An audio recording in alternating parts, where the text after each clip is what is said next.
할렐루야. 화요 성경 신약 파노라마2에 참석하신 여러분들을 예수 그리스도 이름으로 환영하며 또한 축복합니다. 오늘은 좀 환경이 좀 다른데요. 원래 제가 사용하고 있던 이제 프로그램이 오늘 좀 이상한 문제가 좀 생겼어요. 그래서 오늘은 제 얼굴을 초반에 잠깐 보여드리고 인사만 해드리고 제 얼굴을 숨기고 강의를 하도록 그렇게 하려고 하고 있습니다. 좀 문제가 생겨서 안 되거든요. 그래서 제가 이것저것 해보다가 이번 주는 좀 이렇게 하도록 하겠습니다. 5월 4일 화요일입니다. 오늘은 범위가 좀 좁아요. 그래서 오늘 성경 공부가 좀 빨리 끝날 것 같고요. 아마 다음 주까지는 범위가 좀 좁습니다. 그래서 이 공부 시간이 좀 짧게 진행될 것 같습니다. 기대하십시오. 왜냐하면 그 다음 주에는 이제 그 묵시문학적인 대서사시가 기다리고 있기 때문입니다. 그래서 오늘하고 다음 주 2주 정도는 우리가 조금 쉬어가는 타이밍이 된다 생각하시면 좋겠어요. 자, 그러면은 오늘 우리가 함께 공부하도록 하겠습니다. 오늘은 제 얼굴이 보이지 않을지라도 항상 이 자리에 제 얼굴을 제가 띄우고 있었는데 오늘은 그게 작동이 안 돼서 그렇습니다. 자, 그러면은 시작하도록 하겠습니다. 기도하겠습니다. 참 좋으신 하나님 감사합니다. 오늘 화요 신약 파노라마2 이제 후반부에 완전히 들어섰습니다. 하나님, 이 과정 잘 마칠 수 있을 때까지 유종의 미를 잘 거둘 수 있도록 저희의 모든 것들을 주님께서 주장하여 주시옵소서. 오늘 조금 컴퓨터 웹사이트 문제인지 프로그램 문제인지 잘 모르겠는데 아무튼 좀 문제가 있어서 평소와는 환경이 다르게 공부하지만 오늘도 동일하게 말씀을 통해서 주시는 하나님의 그 세미한 음성을 들을 수 있는 복된 시간 되게 하여 주시옵소서.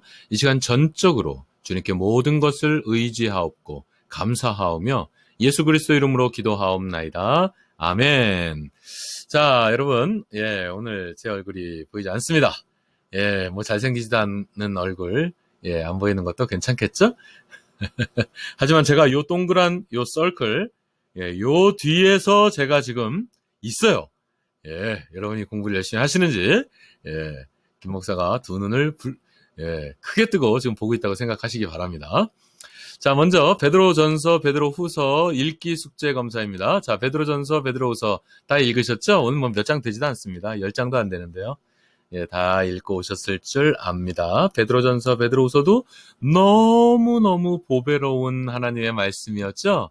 여러분, 읽을 때마다 그렇지 않습니까? 저도 개인적으로 뭐 갈라디아서라든지 특별히 좋아하는 그런 서신서들이 있지만 그 중에 베드로전서, 베드로전서, 베드로후서 이 말씀도 참 너무너무 귀하게 생각하고 있습니다. 자, 읽기 숙제 다 하셨을 줄로 알고 오늘은 성경 공부가 금방 끝날 거예요. 금방 끝날 겁니다. 오늘하고 다음 주 2주 동안은 우리 성경 공부 금방 끝날 겁니다. 잠깐 집중해서 우리 시간 함께 하십니다. 베드로전서, 베드로후서 개론을 먼저 공부하도록 하죠. 먼저 저작을 보시면은요. 베드로전서도 그렇고 베드로후서도 그렇고 자, 베드로가 썼습니다. 이것도 안 나오네. 자, 베드로가 썼습니다. 베드로 전서는 AD 63년경에 쓴 것으로 보입니다. 그리고 베드로 후서는 AD 63년에서 64년 사이에 쓴 것으로 보이십니다. 여러분 이 연대를 보시면 어떤 분위기가 이제 좀 느껴지시나요? 저와 함께 이 공부를 계속 하신 분들이라면 어떤 분위기를 느끼실 수 있을 거예요. 자, AD 63년이다. AD 63년에서 64년이다. 사도 바울이 64년경에 순교한 것으로 보는 것이죠. 이때면 여러분 이때 정도면 네로가 한참 기독교를 핍박을 했던 그 핍박이 아주 너무너무 심해서 예수 믿는다는 이유만으로 투옥되고 고문당하고 순교의 잔을 마셔야 되는 정말 그 핍박이 굉장히 극심했던 때입니다. 바로 그때 그때 믿는다는 이유만으로 엄청난 핍박을 받고 있던 바로 그때 베드로전서와 베드로후서가 쓰여졌다. 요 연대를 보시면 이제 그 정도 감을 잡으실 수 있으면 여러분이 성경에 대한 통찰력이 상당히 높아지신 겁니다. 자, 그리고 베드로가 있던 곳에서 베드로가 지금 로마에 있었다라고 주장을 주로 하더라고요. 네, 그거는 별로 중요하지 않은 것 같고 이것은 소아시아로 보내졌습니다. 소아시아에서 열심히 신앙생활하는 소아시아의 성도들에게 베드로가 보낸 서신서가 바로 베드로전서, 베드로후서다. 이렇게 생각하시면 되겠습니다. 여기까지 질문 있으세요? 질문 있으면 손 드세요. 네, 손 한 분도 안 드셨죠? 네. 그럼 두 번째 주제입니다. 먼저 베드로전서의 주제는 이겁니다. 그리스도인의 고난과 산 소망. 자, 이때를 살아가던 크리스천들은 엄청난 핍박을 받고 있거나 엄청난 핍박에 대한 공포를 느끼고 있었던 때입니다. 바로 이때 베드로는 소아시아의 성도들에게 이와 같은 주제로 베드로전서를 쓴 거예요. 그리스도인의 고난. 그리스도인의 고난을 우리가 어떻게 받아들일 것인지, 그 그리스도의 고난과 하지만 그 고난 너머에 우리에겐 산 소망이 있다라고 하는 이런 주제로 베드로전서를 쓴 것이고요. 그다음 베드로후서는 이제 복음의 확실성과 주의 날에 대해서 우리가 믿고 있는 이 복음의 확실성 그리고 주의 날에 대해서 주의 날이란 무슨 날입니까? 예수 그리스도께서 재림하시는 날을 뜻하는 것이죠. 주의 날. 예수께서 다시금 심판주로 이 땅에 다시 오시는 바로 그 재림의 날. 이 재림을 여러분 천주교 환자들은 믿지 않는다는 거 아닙니까? 천주교 안에 있는 신실한 성도들은 이걸 믿고 있어요. 여전히. 그들에게는 구원이 있겠죠. 그렇죠? 그런데 이게 기본적으로 바티칸, 교황청, 이 바티칸의 공식적인 입장은 예수께서 재림을 하지 않으실 것 같다. 지금 이따위 주장들을 공식적으로 발표하고 있는 것입니다. 그러니까 천주교 환자들도 전도하셔야 됩니다. 여러분, 천주교 환자들 그냥 두지 마시고요. 천주교 환자들 전도하십시오. 저희 장남이 최근에 전도한 아이 중에 하나가 천주교 가정입니다. 천주교 가정인데, 요때는 잠깐 제 얼굴을 띄울까요? 네, 요때는 잠깐 제 얼굴을 띄워드리겠습니다. 반갑습니다, 여러분. 네. 요즘 저희 장남이 최근에 전도한 아이 중에 하나가, 천주교 가정입니다. 천주교 가정인데, 얘한테 성경을 쉐어하고, 또 성경책을 저희 장남이 성경책을 선물하기도 하고, 그리고 일주일에 두 번씩, 온라인으로 만나서요. 이렇게 웹사이트상에서, 웹 공간에서 만나서 성경 공부를 인도하더라고요. 그러면서 성경을 나름대로 지가 가르치고, 이제 이렇게 하면서, 지금 그 아이가 우리 교회 지금 나오고 있습니다. 이씨 예배에 참석을 잘 하고 있어요. 근데 이 집안이 천주교 집안이고 아버지가 되게 좀 이게 약간 그 폭군스러운. 그래서 너 교회 나가면 앞으로 집에서 나가! 지금 그런 정도입니다. 그 가정이 피부 색깔은 약간 다크한데 정확히 그 내셔널리티는 잘 모르겠어요. 약간 다크한 백인이랄까? 하여튼 잘 모르겠습니다. 아무튼 그래요. 근데 그 미국 가정에서 사실 약간 보기 어려운 분위기죠. 그죠? 너 교회 나가려면 집에서 나가! 이 정도로 아빠가 좀 이렇게 약간 폭군스러운 그런 가정이에요. 그런 천주교 가정입니다. 교회 나간다 그러니까 아들을 쫓아내버리려고 할 정도의 천주교 가정이죠. 근데 그 엄마는 결혼하기 전에는 크리스찬이었대요. 근데 결혼 후에 남편 따라서 그냥 천주교를 다니고 있는데 그 엄마가 우리 교회까지 라이드를 지금 해주고 있어요. 그리고 또 어떨 때는 제가 라이드를 해주기도 하고, 뭐 그렇게 하고 있는데요. 이 애한테 제가 가르친 게 아니라 제 아들이, 우리 경연이가, 주블리가 성경을 가르친 거예요. 성경을 전하고 성경을 사주고 막 그렇게 했는데 얘가 와, 이 성경이 진리라는 거를 굉장히 많이 알아가나 봐요. 그래서 가정에서 그런 핍박이 있음에도 불구하고 얘가 뭔가 신앙생활을 통한 새로운 진리를 얘가 잘 알아가고 있는 것 같습니다. 여러분도 기도해 주십시오. 생각나실 때마다 제임스입니다. 제임스. 이름이 제임스예요. 제임스를 위해서 기도해 주십시오. 얼마 전에 또 얘가 또 엘러지 만나가지고 이멀전시 룸에도 가고 막 그랬어요. 아이고. 하여튼 사건, 사고가 많습니다. 제임스라는 애가. 제임스를 위해서 기도해 주십시오. 제임스가, 우리 교회에서 잘 신앙적으로 양육받아서 진정한 크리스찬으로 세워지고, 그래서 엄마도 전도하고, 아빠까지도 전도할 수 있도록. 하여튼 이게, 천주교 가정이에요. 제가 그냥, 그래서 요 얘기를 하기 위해서 잠깐 제 얼굴을 비췄습니다. 다시 돌아가요. 자, 여러분, 아무튼, 이 천주교의 교리에는 구원을 받을 수 있을까 싶을 정도로 심각한 문제들이 많아요. 비성경적인 것들이 정말 많습니다, 여러분. 그래서 천주교 환자들도 여러분 전도하시기를 다시 한번 부탁드립니다. 주의 날이 있어요. 주님께서 다시 오시겠다고 분명히 말씀하셨거든요. 우리 예수님께서 그 재림을 약속하셨어요. 그런데 이 재림이 없다라고 하는 것은 하나님의 말씀, 성경 말씀 중에 더하거나 빼는 것이죠. 여러분 요한계시록에 보면은 하나님의 말씀 중에 더하거나 빼는 자는 어떻게 한다고요? 생명책에서 지워버린다고 했습니다, 여러분. 이 성경의 준엄한 경고를 이 천주교 환자들은요, 교황말이 그보다 더 중요한 거예요. 천주교 환자들에게 있어서는 성경 말씀이 분명히 이렇게 말씀하고 있는데도 여러분 교황이 한마디 하면 그냥 비바파파 하면서 그냥 그러니까 이 천주교는 정말 소망이 없는 정말 종교입니다. 소망이 없는 종교입니다. 그래서 천주교 환자들, 저는 그래서 환자라는 표현을 써요. 천주교 신자라는 표현을 쓰지 않습니다. 저는 천주교 환자라고 저는 표현합니다. 이 천주교 환자들도 여러분 전도하시기 바랍니다. 자, 이런 주제로 베드로 후서가 쓰여진 것이고요. 그 다음 세 번째, 목적을 보시면요. 당시에 조금 이상한 소문이 있었던 거예요. 바울의 복음과 베드로의 복음이 다르지 않냐?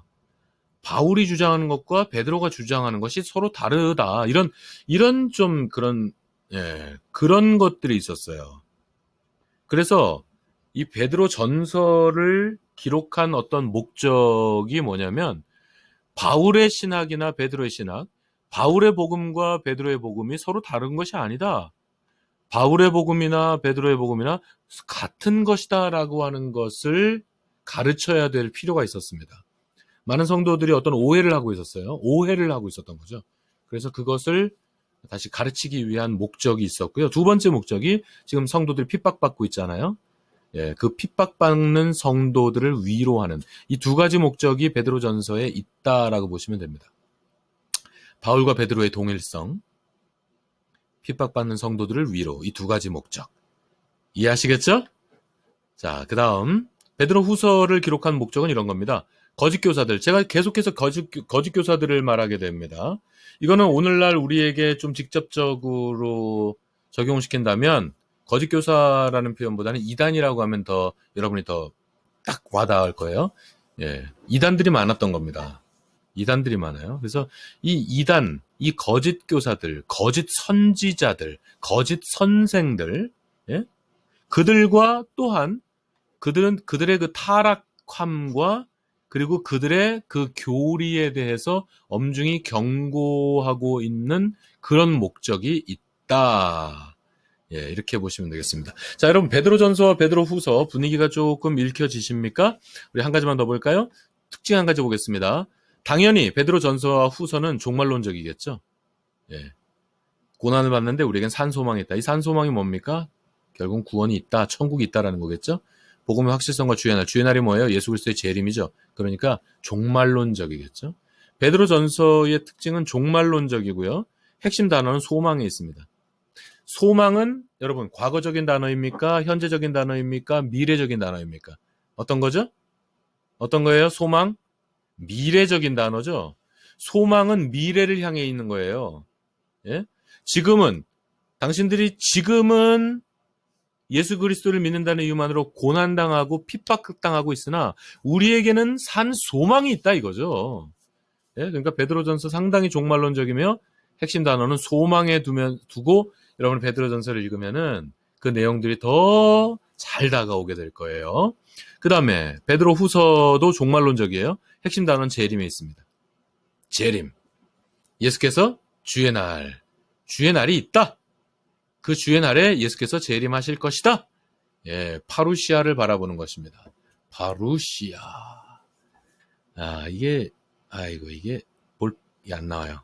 기록을 할 수가 없어요. 오늘 조금 환경이 열악하네요. 자, 재림에 있다. 자, 여러분, 베드로전서, 베드로후서 이제 아시겠어요? 오늘은 개론이 더 중요한 것 같습니다. 요약은 간단하게 끝나는 게 좋고, 오늘은 요약이라기보다 이 베드로전서, 베드로후서에는 정말 주옥 같은 말씀이 참 많지 않습니까? 그래서 요약하시면서 중요한 말씀들 몇 구절 찾아보면 좋지 않겠나 그렇게 생각을 하고 있습니다. 먼저 여러분 베드로 전서를 먼저 보실까요? 자, 베드로 전서를 보시면은요. 자, 베드로 전서를 요약하도록 하겠습니다. 자, 베드로 전서는 5장까지 있죠. 1장을 어떻게 요약하면 될까요? 1장은 시련과 산 소망이라고 요약을 하면 어떨까 싶습니다. 시련과 산 소망. 먼저 인사를 하죠. 인사를 하고 구원, 이 시련. 예, 그 시련과 구원에 대한 소망에 대해서 사도 바울 선생이 기록을 하는데 7절 말씀 굉장히 보배로운 말씀이죠. 1장 7절 우리 다 같이 읽습니다. 시작. 말씀 펴놓으세요. 시작. 너희 믿음의 시련이 불로 연단하여도 없어질 금보다 더 귀하여 예수 그리스도에 나타나실 때에 칭찬과 영광과 존귀를 얻게 하려 함이라. 아멘. 예, 7절 말씀 너무나도 보배로운 말씀이죠. 이렇게 시련을 받고 있지만 우리에게는 구원의 소망이 있음을 말씀하고 있고요. 그러면서 이제 우리가 성도로서 거룩한 생활을 해야 되는데요. 그 거룩한 생활에 대해서 그래서 뭐라고 말씀합니까? 내가 거룩하니 너희도 거룩하니라. 예, 하나님께서 말씀하셨다는 거죠. 그래서 우리가 거룩한 생활을 할 것에 대해서 말씀하면서요. 24절, 25절 말씀 너무나도 보배롭죠. 24절, 25절 다 같이 시작. 그러므로 모든 육체는 풀과 같고 그 모든 영광이 풀의 꽃과 같으니 풀은 마르고 꽃은 떨어지되 오직 주의 말씀은 세세토록 있도다. 할렐루야. 바로 이 말씀을 이게 사실 인용한 말씀이죠. 이사야서 40장에 나오는 말씀을 인용해서 지금 기록하고 있는 것입니다.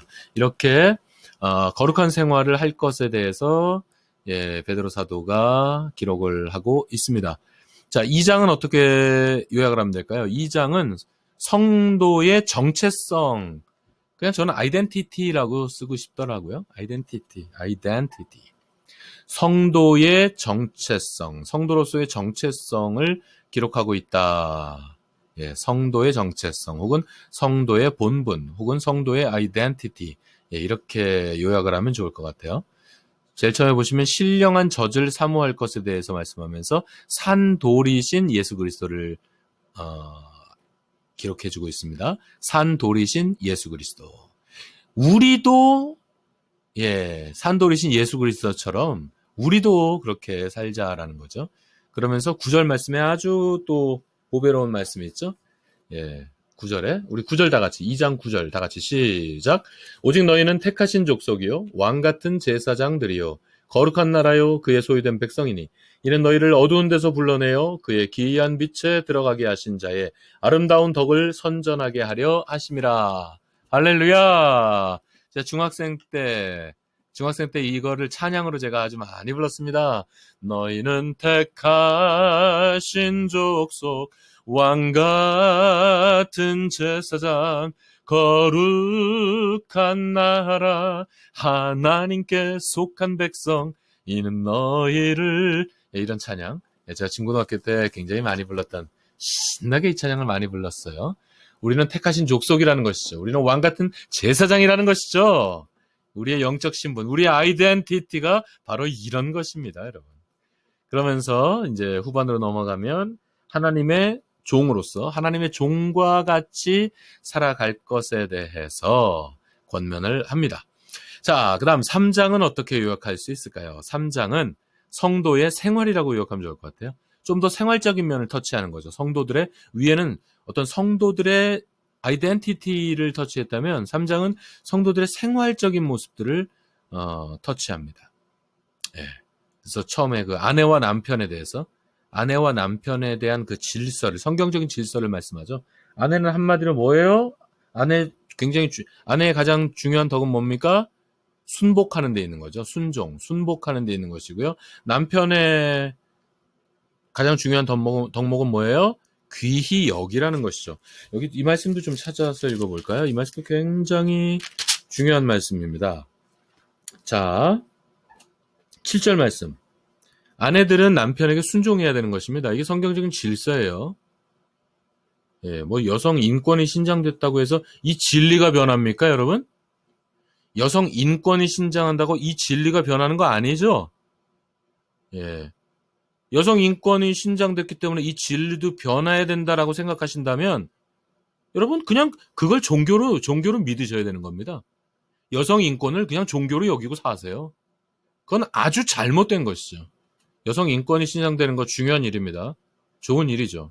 그러나 성경의 진리까지 바꾸고 성경의 진리까지 여러분의 삶의 자리에서 변경을 한다면 여러분 이건 매우 잘못된 것이죠. 자, 7절에 보시면 남편의 덕목을 말씀합니다. 7절 다 같이 시작. 남편 된 자들아 이와 같이 지식을 따라 너희 아내와 동거하고 저는 더 연약한 그릇이요 또 생명의 은혜를 유업으로 함께 받을 자로 알아 귀히 여기라.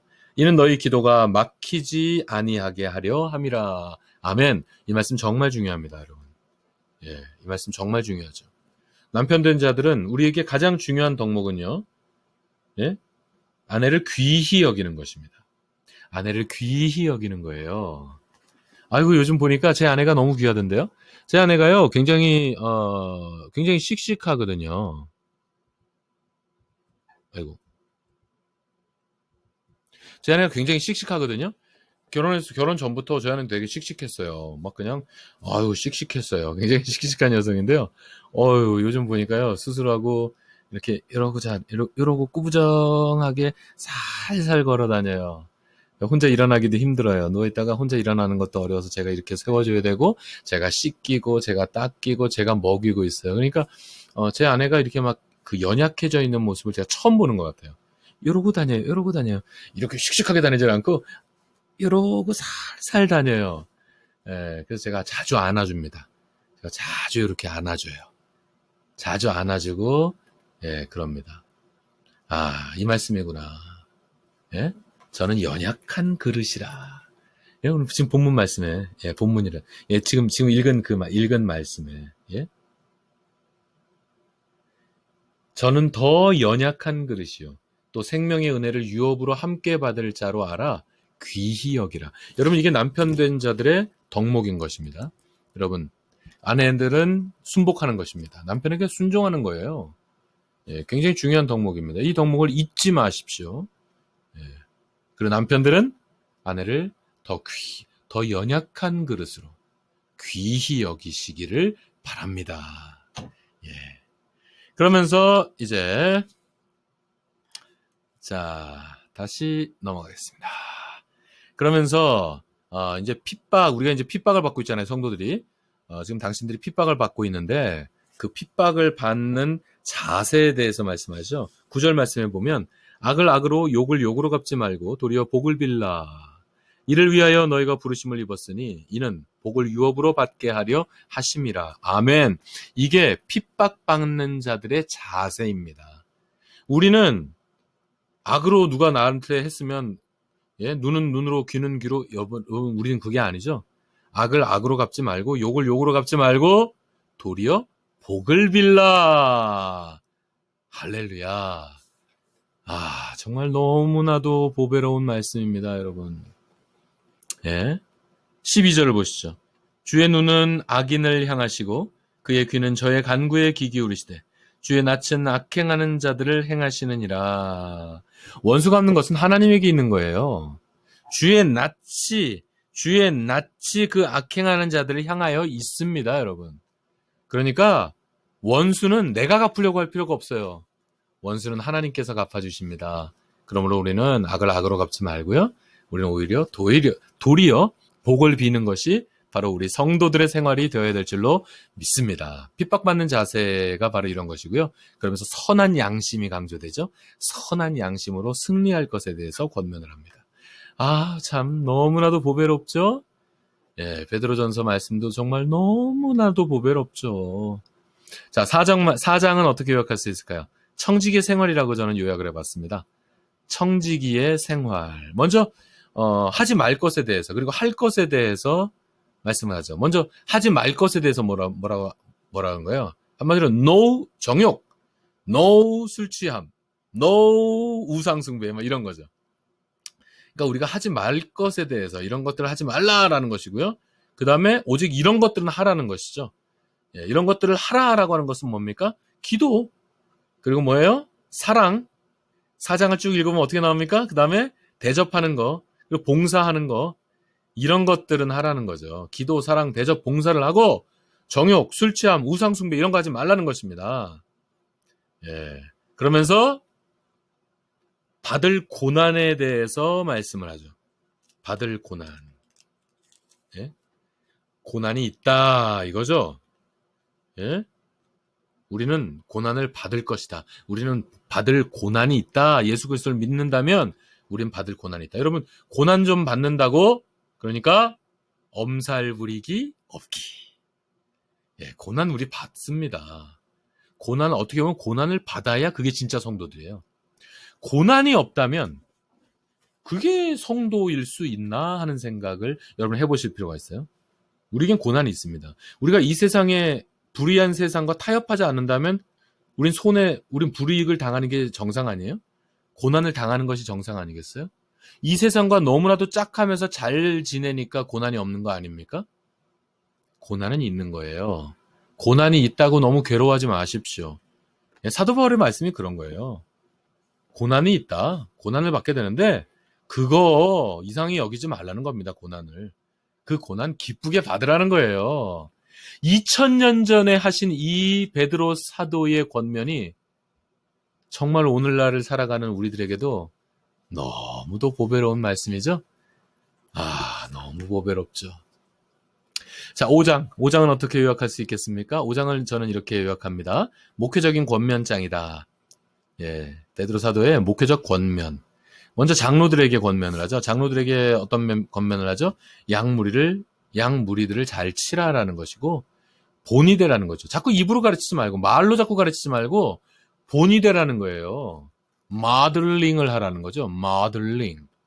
입으로 가르치지 말고 행동으로 가르치라는 겁니다. 예?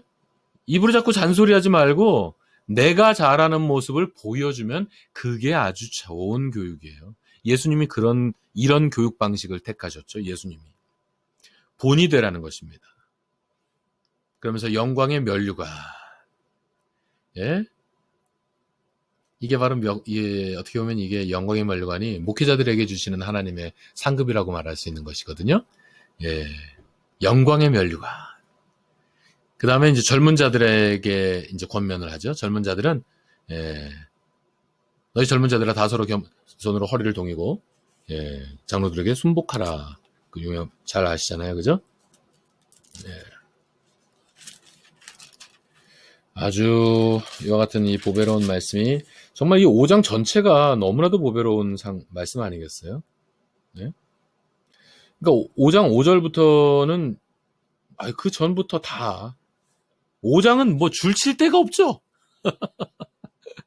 5장 말씀에 만약에 줄을 친다면 줄을 다 쳐야 될 것 같은데 그렇지 않습니까, 여러분? 너무나도 보배로운 말씀입니다. 예. 젊은 자들아 다 이와 같이 장로들에게 순복하고 다소로 겸손으로 허리를 동이라. 하나님이 교만한 자를 대적하시되 겸손한 자들에게는 은혜를 주시느니라. 예? 젊은 자들에게 하는 권면은 순종이죠. 순종이요 겸손인 것이죠. 그럴 때 모든 염려를 다 맡겨버리라. 그럼 하나님이 너희를 권고하신다 이런 거죠. 그리고 근신할 것에 대해서 깨어라 하는 것이죠. 이러면서 끝 인사를 하면서 베드로 전서가 마쳐지게 됩니다. 아이고, 베드로 전서 너무나도 보배롭죠. 전 중고등학생 때부터 베드로 전서를 갈라디아서하고 베드로 전서를 저는 어릴 때부터 너무 좋아했어요. 너무 사모했습니다. 베드로 후서를 보시겠습니다. 자, 베드로 후서 1장 우리 어떻게 요약할 수 있겠습니까? 성도의 덕목이다라고 저는 요약했습니다. 바울과 베드로가 동일한 것에 대해서 아까 제가 설명드렸죠. 베드로 후서의 저작 목적에 대해서 제가 아까 말씀을 드렸어요. 바울과 베드로는 다르지 않다. 당신들이 오해다. 그 동일성에 대해서 말씀을 하는 거고요. 그 다음에 성도들의 덕목에 대해서 쭉 열거를 하죠. 그 다음에 우리의 믿음의 근거를 또 말씀합니다. 우리의 믿음의 근거는 한마디로 뭐예요? 예수 그리스도. 우리 믿음의 근거는 한마디로 예수 그리스도죠. 그러면서 성경은 사사로이 풀 것이 아니다라는 아주 중요한 말씀을 해주십니다. 성경은 사사로이 푸는 것이 아닙니다. 그래서 여러분 큐티가 중요합니다. 여러분 큐티가 얼마나 중요한지 몰라요? 여러분 에브리데이 큐티 하십니까? 큐티 하는 거 굉장히 중요합니다. 근데 큐티의 부정론자들도 사실 많이 있습니다. 큐티가 좋지 않다. 큐티 부정론자들도 사실 많이 있어요. 저도 어느 정도 동감합니다. 어느 정도 동감합니다. 큐티가 굉장히 좋은데요. 큐티를 잘못하면 성경을 사사로이 푸는 일이 발생하게 됩니다. 성경은 사사로이 풀 것이 아니다라는 말씀을 분명히 베드로 사도께서 지금 베드로후서 1장에서 분명히 말씀하시거든요. 성경은 사사로이 푸는 것이 아닙니다. 이 점을 항상 주의하시기 바랍니다. 큐티 하시는 분들은 이 점을 주의하시기 바랍니다. 이렇게 20장 20절 22절에 보면 이런 말씀이죠. 경의 모든 예언, 이 경은 성경을 얘기하는 거예요. 경의 모든 예언은 사사로이 풀 것이 아니니 예언은 언제든지 사람의 뜻으로 낸 것이 아니요 오직 성령의 감동하심을 입은 사람들이, 성경의 저자들을 얘기하는 거예요. 오직 성령의 감동하심을 입은 사람들이 하나님께 받아 말한 것임이니라. 그럼 성경은 사사로이 푸는 거 아니에요? 자, 굉장히 중요한 것 여러분 잘 기억하시기를 바라고요. 자, 베드로후서 2장은 어떻게 요약할 수 있을까요? 한마디로 거짓 교사들이죠. 거짓 교사들에서 말합니다. 거짓 교사들에 대한 경고 말씀합니다.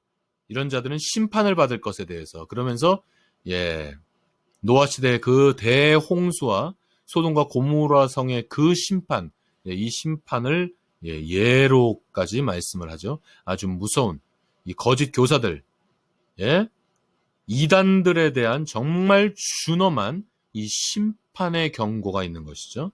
무시무시한 말씀입니다. 그러면서 발람의 길에 대해서도 말씀하죠. 발람의 길은 뭐 한마디로 탐욕이라고 말할 수 있고 정욕이라고 말할 수 있는 거 아니겠어요?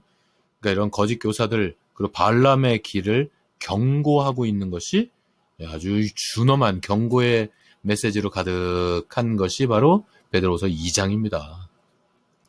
마지막 베드로후서 3장은 재림의 약속이라고 요약을 할 수 있지 않겠어요? 재림의 약속이다. 처음에 보시면은 1절에서 7절까지는 재림에 대한 약속이 기록되어 있고요. 그리고 8절에서 13절을 보시면 그날을 기다리라라고 하는 것이, 그날이 무슨 날이에요? 재림이죠. 재림을 기다리라. 이렇게 재림에 대해서 강조하고 반복하고 있는데 이 재림이 없다고요? 이 천주교 환자들 여러분 전도하세요. 제가 괜히 드리는 말씀이 아닙니다. 괜히 드리는 말씀이 아니에요.